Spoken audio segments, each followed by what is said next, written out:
Welcome to this new blog post video, and this time it's again about Teams. In the last video I've shown you that we can add a Teams link to an assigned user, and if we click on it, then we will open a chat with this user. But this wasn't what I wanted to do. I actually wanted to open a workflow instance, like this one, and start chatting with someone else who's mentioned in another role.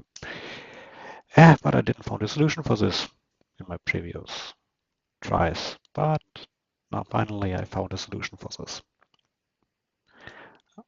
So let's head over here, and as you can see, we have now links for user fields and even choose fields, and they support single user BPS groups, multiple users, and even a mix of users and groups. So let's see how it looks like. If I click on here, I see the chat goes opens with George and Sophia. George is a normal user. Sophia is the only member of this user group. And we've also started the chat with a little message.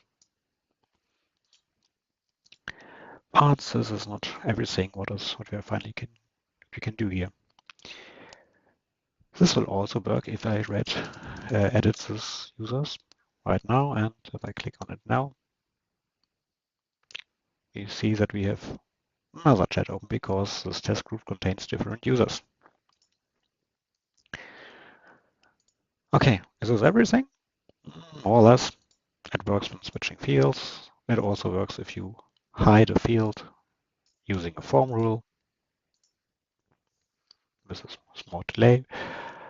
And yeah, what I just had an idea today was that we not only may have internal users who can click on these links, but we may have also external users.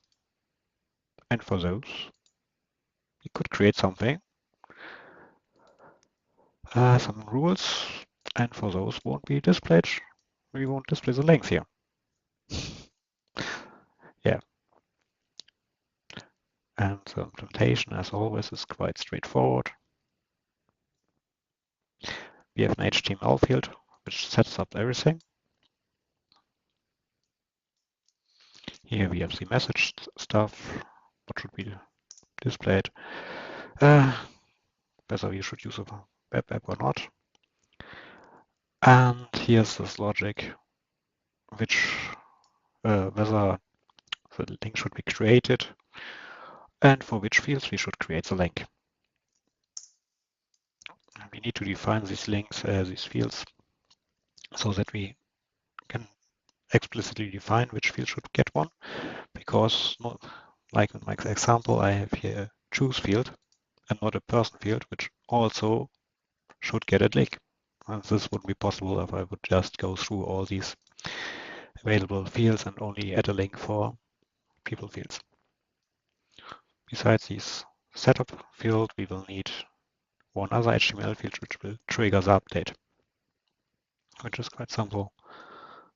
Executes another form rule which just triggers this update for form fields again.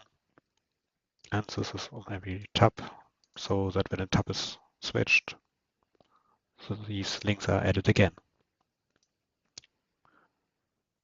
And yeah, this form rule also can be used in another form rule, which can execute when we show or hide individual fields.